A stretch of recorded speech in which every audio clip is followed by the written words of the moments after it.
নমস্কার বন্ধুরা, আমার চ্যানেলে আপনাদের সবাইকে স্বাগত। আপনারা বিভিন্ন ধরনের লাউ শাকের রেসিপি খেয়েছেন, তো আজকে আমি সম্পূর্ণ নতুন পদ্ধতিতে পুরভরা লাউ পাতার একটা রেসিপি শেয়ার করব। অসাধারণ খেতে লাগে, মানে গরম ভাতে এটা থাকলে আর কোনো কিছুরই প্রয়োজন হবে না, এত সুন্দর খেতে।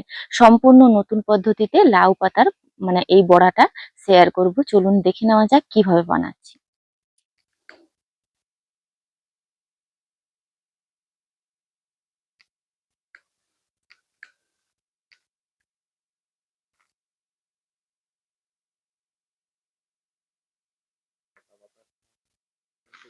হ্যাঁ, অনেক উপরে গেছে।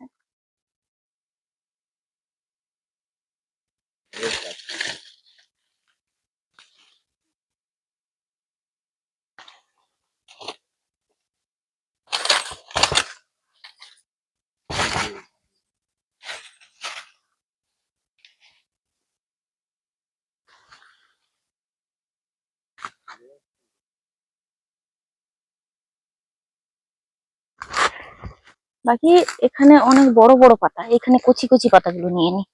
এই যে এখানে আমার কচি কচি পাতা লাগবে।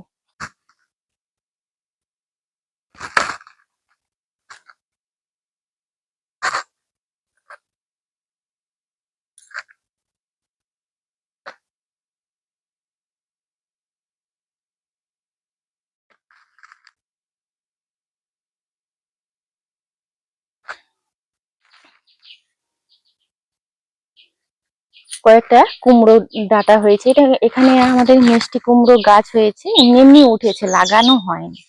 এখান থেকে কয়েকটা কুমড়ো পাতাও নিয়ে নেব।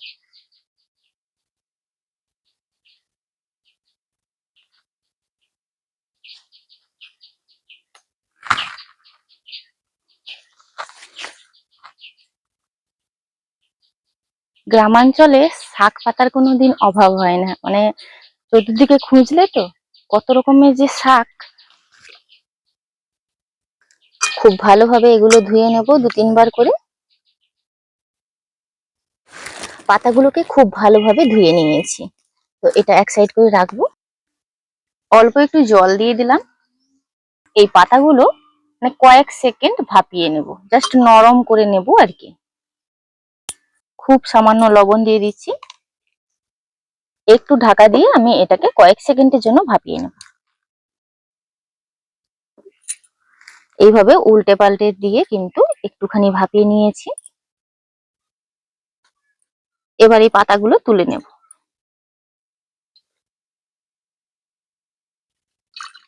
পুরটি বানানোর জন্য প্রথমে আমি 4 চামচ তিল নিয়ে নেব।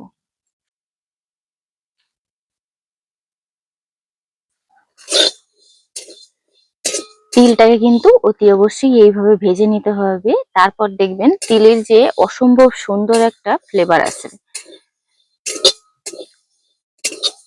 অল্প আঁচে তিলটাকে এইভাবে ভেজে নিচ্ছি। এবার এই অবস্থাতে অল্প একটু তেল দিয়ে দেব। এরই উপরে দিয়ে দেব বেশ কিছুটা কুচনো পেঁয়াজ, আর নিয়েছি কাঁচা লঙ্কা।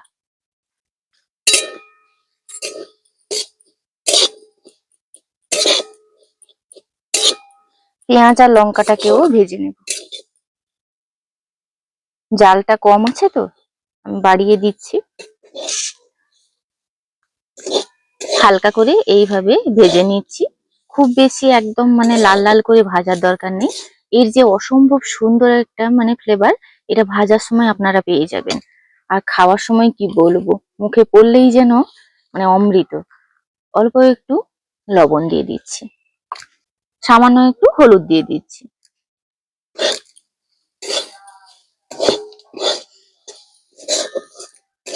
আপনারা অনেকেই জানেন এই তিলের মধ্যে কিন্তু দুধের থেকেও বেশি ক্যালসিয়াম আছে। যারা দুধ খেতে পারেন না তাদের বিকল্প উপায় হলো এই তিল। এটাকে ভালো করে ভেজে নিয়েছি। এইভাবে এটাকে প্লেটে ছড়িয়ে একটু ঠান্ডা করে নেব। এটা ঠান্ডা হতে হতে আমি ব্যাটারটা তৈরি করে নেব। একটা পাত্রের মধ্যে এখানে আমি ডাল বাটা নিয়েছি, আপনারা আপনাদের পছন্দ অনুযায়ী ডাল বাটাটা নিতে পারেন। আমি এখানে ছোলার ডাল বাটা নিয়েছি। বেসনটাকে তো এইভাবে চেলে নিচ্ছি, কারণ কি এই যে বর্ষার সময় এরকম জটলা পাকিয়ে যায় যতই ভালোভাবে রাখি না কেন।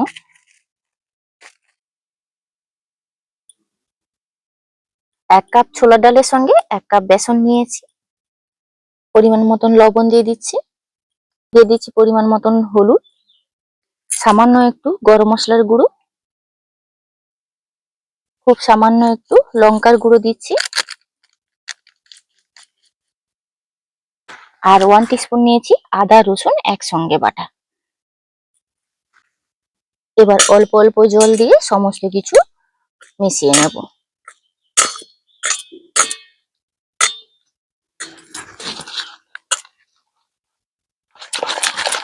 খুব বেশি ঘনও হবে না ব্যাটারটা এবং খুব বেশি পাতলাও নয়, খুব ভালোভাবে ফেটিয়ে নেব। খুব ভালোভাবে ফেটিয়ে নিয়েছি, এটা এক সাইড করে রেখে দেব। আর আমি যে তিল পেঁয়াজ আর লঙ্কাটা যে ভেজে রেখেছিলাম, এটা একটা মিক্সি জারের মধ্যে নিয়ে নিচ্ছি। এবার এটাকে বেটে নেব, আধা ভাঙা করে বাটবো। একটু আধা ভাঙা করে এটাকে পেস্ট করে নিয়েছি। এই যে দেখুন, এরকম আধা ভাঙা করেছি।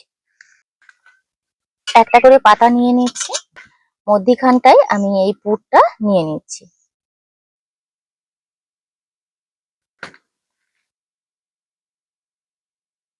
এই দিক থেকে একটা মুড়লাম, আবার এই দিক থেকে একটা মুড়ে নিয়েছি। এবার এইখান থেকে রোলটা করে নেব। এই যে এইভাবে করে রোলটা তৈরি করে নিচ্ছি। এটা যে বেরিয়ে আছে এটাকে এইভাবে এই যে ভরে দিয়েছি। এই যে দেখুন, প্রত্যেকটা এইভাবে করে তৈরি করে নেব। আর একটা বানিয়ে দেখিয়ে দিই।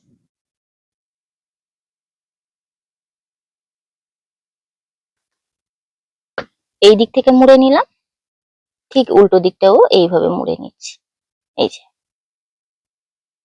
এবার এই দিক থেকে রোলটা করে নেব।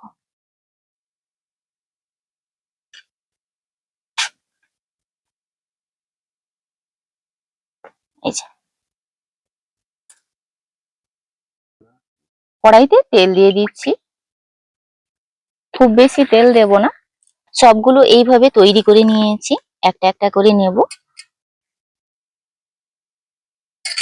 ব্যাটারটা চারদিকে সমানভাবে দিয়ে দিলাম।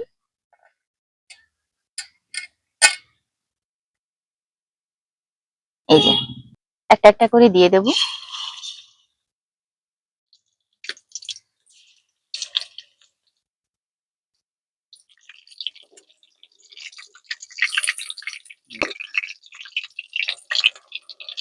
এইভাবে উল্টে পাল্টে ভেজে নিয়েছি, এইভাবে লাল লাল করে ভেজে নিয়েছি। আবারও কিন্তু ওইভাবে দিয়ে দিচ্ছি। জালটা কিন্তু একটু অল্প আঁচে ভাজলে এগুলো ভালো হবে।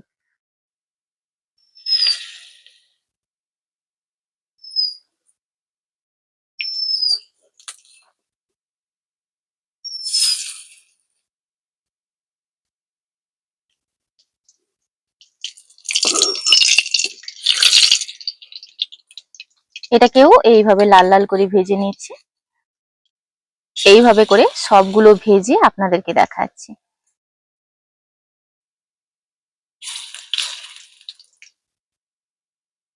এইভাবে করে সবগুলো ভেজে নেব।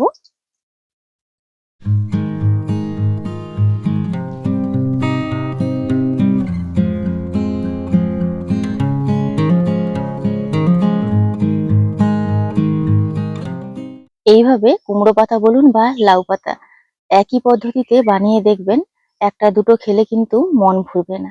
তো আপনাদেরকে একটু কাছ থেকে দেখাই। ওপরটা এগুলো খুব সুন্দর ক্রিস্পি, আর ভেতরে তো নরম। এই যে দেখুন, এই যে পুরটা এত অনবদ্য খেতে কি বলবো, একটা দুটো খেলে মোটেও মন ভরবে না। আমি আর লোভ সামলাতে পারিনি, এত সুন্দর খেতে লাগে কি বলবো, গরম ভাতে তো মানে অসম্ভব সুন্দর লাগে।